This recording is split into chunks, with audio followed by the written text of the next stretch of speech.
नमस्कार बच्चों।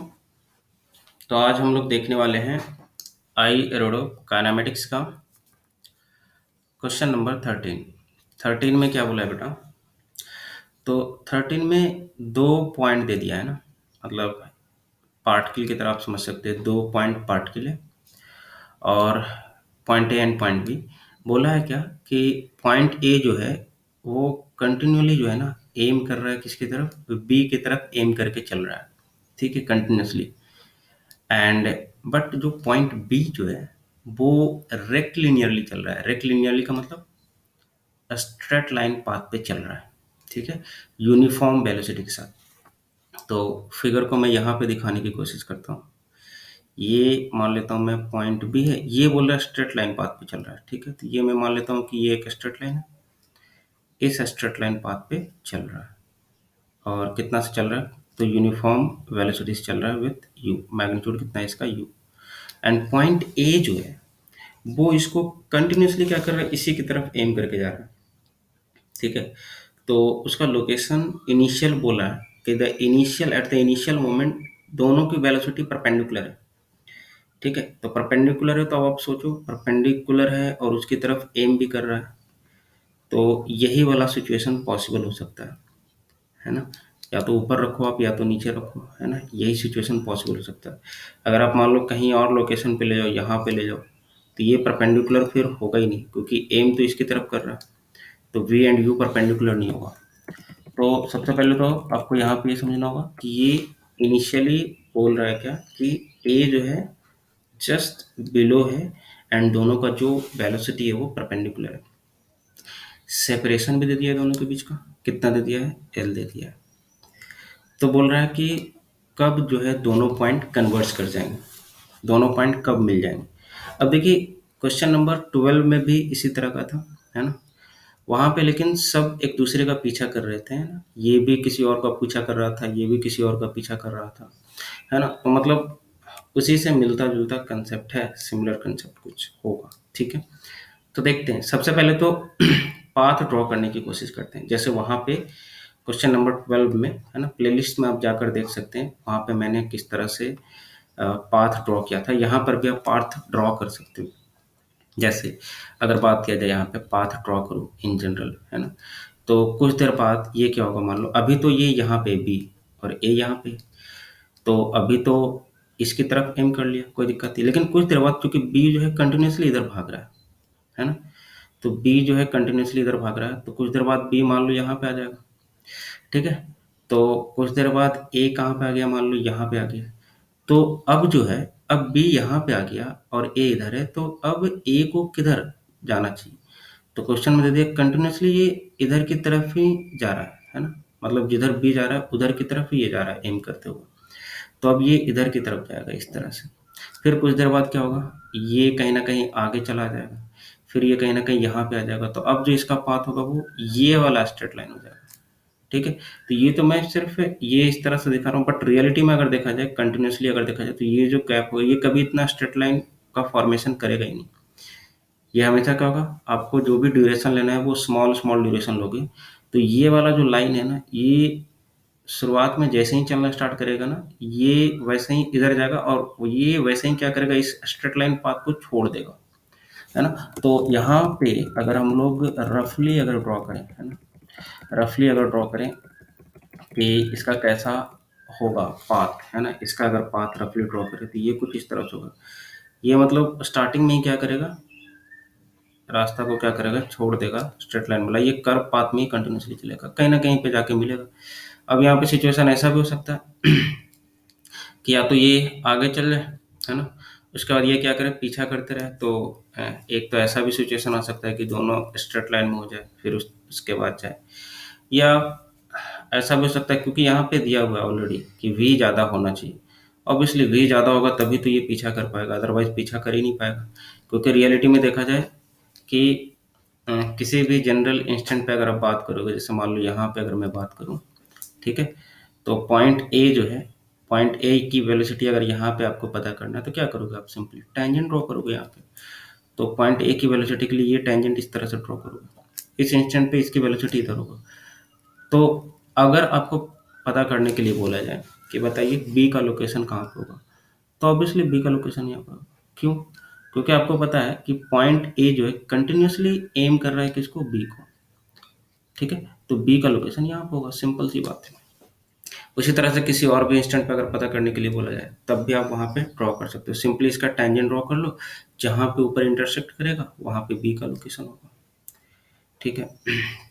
तो यहाँ पे आप देख सकते हो, अगर मैं बात करूँ, ये अगर u है ना, और ये अगर वेलोसिटी वेक्टर है ना, इधर वेलोसिटी वेक्टर का डायरेक्शन ये, अगर दोनों के बीच का एंगल थीटा है तो ये हॉरिजॉन्टल से थीटा बना रहा है फॉर एग्जांपल, ठीक है। तो अगर आप कंपोनेंट निकालो बेटा, तो इस v का किसी भी जनरल इंस्टेंट में मैं बात कर रहा हूँ, इस v का एक कंपोनेंट होगा v cos थीटा, एंड एक इस v का जो वर्टिकल कंपोनेंट होगा वो कितना होगा, v sin थीटा। तब आप यहाँ पे देख सकते हैं कि ऑब्वियसली यार v ज़्यादा होगा तभी तो इसका पीछा कर पाएगा, है ना, क्योंकि cos थीटा तो 1 से कम होता है। तो इसका पीछा करने के लिए क्या करना चाहिए, हॉरिजॉन्टल डिस्टेंस जो है ना, ये जितनी टाइम में हॉरिजॉन्टल डिस्टेंस कुछ कवर करेगा उतने ही टाइम में ये भी उतनी डिस्टेंस अगर कवर कर ले तो मीट कर जाएगा, सिंपल सी बात है, हॉरिजॉन्टल डिस्टेंस, है ना। एंड वर्टिकली अगर बात किया जाए तो उतने ही टाइम में ये जो कंपोनेंट है v sin थीटा कितना डिस्टेंस कवर कर ले, l डिस्टेंस कवर कर ले, ठीक है। तो मीटिंग के टाइम पे क्या होगा, सोचो, अगर मैं मीटिंग के टाइम पे अगर मैं बात करूं तो ऐसे बहुत सारे इक्वेशन आप लिख सकते हो। मीटिंग के कंडीशन की अगर मैं बात करूं, जैसे हॉरिजॉन्टल में अगर बात करो बेटा, मान लो कहीं ना कहीं पे मिला है ना, मान लो यहाँ पे, ठीक है, मिल गया फॉर एग्जांपल, ठीक है।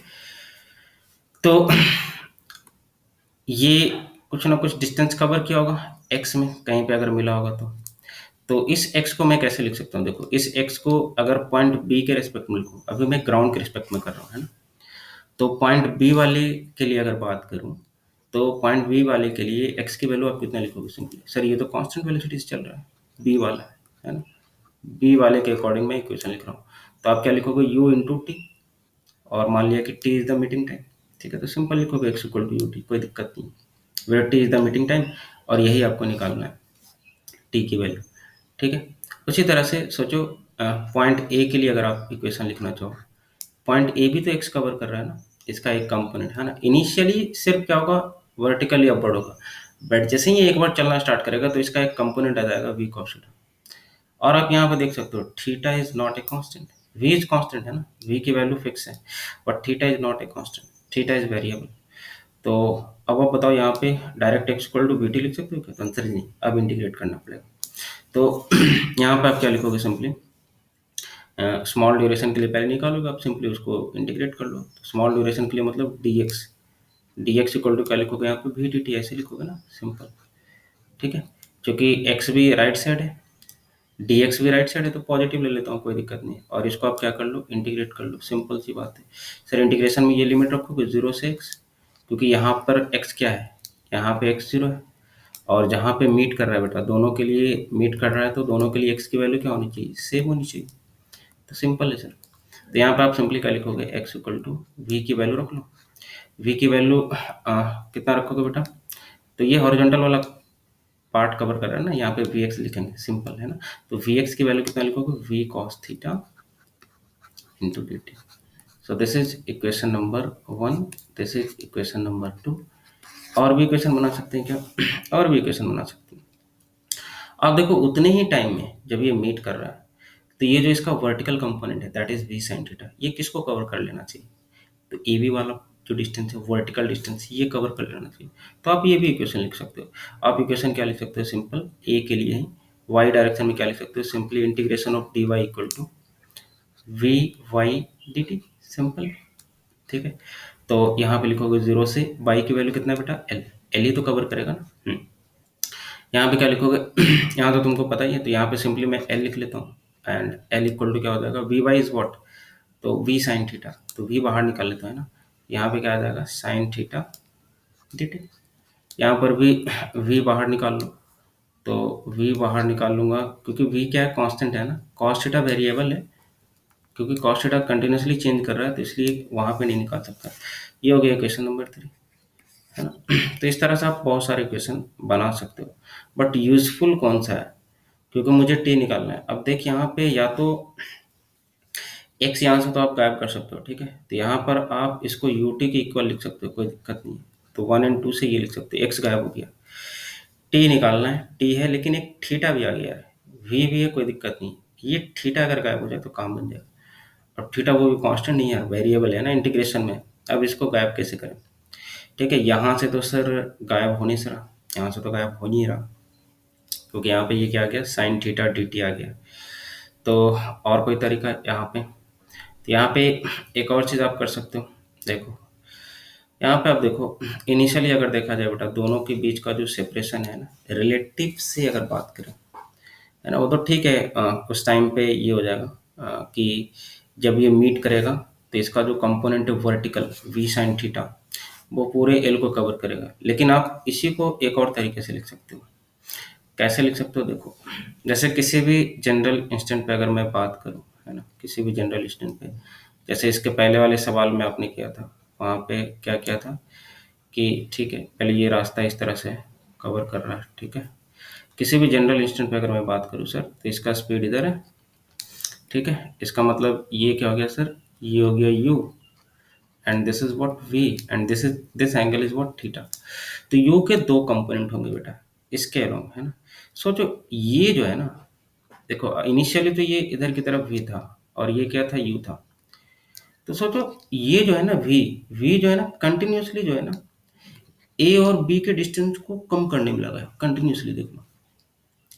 लेकिन ए इनिशियली ए का कोई रोल नहीं था इधर, लेकिन जैसे ही कुछ देर आगे गया तो यहाँ पे देखो ए का कंपोनेंट जो है इधर की तरफ, सॉरी बी का जो कंपोनेंट है इधर की तरफ कितना हो गया, एक तो यू कॉस थीटा हो गया। किधर की तरफ? तो दोनों के बीच का जो डिस्टेंस कम हो रहा है, देखो ये हो गया ए, ये हो गया ए डैश, यहाँ पे आ गया, ये हो गया बी डैश, यहाँ पे आ गया। तो देखो ये डिस्टेंस हो गया इनिशियल। तो सोचो ए कंटिन्यूअसली जो है ना ए, वो वी के रेट से ही डिस्टेंस कम कर रहा है, लेकिन यू जो है डिस्टेंस कम करने की बजाय बढ़ा रहा है, वो भी वेरिएबल से, you cos theta, constant rate से नहीं, वेरिएबल रेट से, यू कॉस थीटा से क्या कर रहा है, घटा रहा है।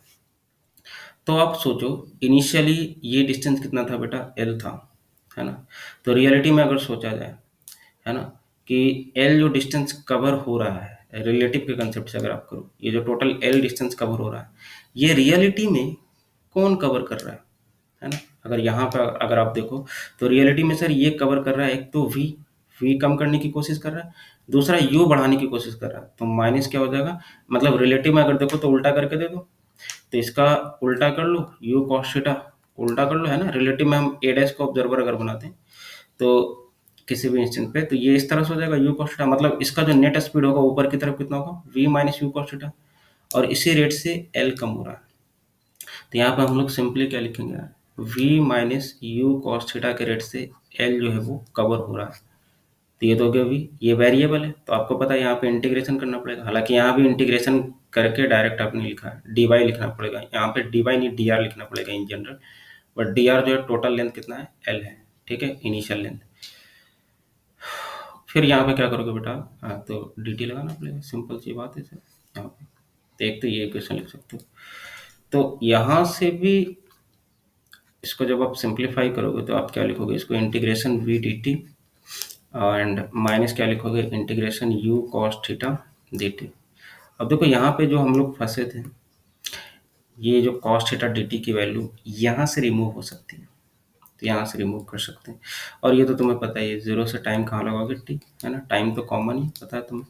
तो इसको और भी सिंप्लीफाई कर लेते हैं, इसको ऐसे लिखेंगे वी इंटू वी तो कॉन्स्टेंट है बाहर निकाल लिया, डी टी का टी हो जाएगा, माइनस यू तो कॉन्स्टेंट है बाहर निकाल लिया, integration of cos theta D T बचेगा अंदर। देख integration of cos theta D T की जगह पे मैं इतना लिख रहा हूँ, कितना लिख रहा हूँ देख, एक्स बाई वी या यू टी अपॉन वी लिख लूँ क्या, हाँ यू टी अपॉन वी लिख सकता हूँ। तो यहाँ पे मैं लिख रहा हूँ U T upon V, U T upon V, simple, ठीक है। तो जब आप इसको सिंप्लीफाई करोगे तो कितना आ जाएगा, V T minus U square T upon V, और टी की वैल्यू आपको निकालना है तो टी कॉमन ले लो और इसको आप इधर भेज दो, तो ये आ जाएगा वी अपॉन, ये आ जाएगा V square minus U square, ठीक है। V upon V square minus C square. तो ये इतना टाइम जो है वो लगाएगा, मगर डायमेंशनली कुछ गड़बड़ आ रहा है, कहीं ना कहीं कुछ गड़बड़ लिखा है ना। ये एल है ना, ऊपर में क्या है, एल है, क्योंकि डायमेंशनली अगर देखा जाए तो एक वी से एक वी समय बराबर दूरी बटे 4 होता है, तो ये वी एल अपॉन इतना, ठीक है। ये मिस्टेक था। तो इतना टाइम के बाद क्या करेगा, मीट कर जाएगा, सिंपल सा, ठीक है। और यही शायद आपको निकालना था, how soon will the point converge.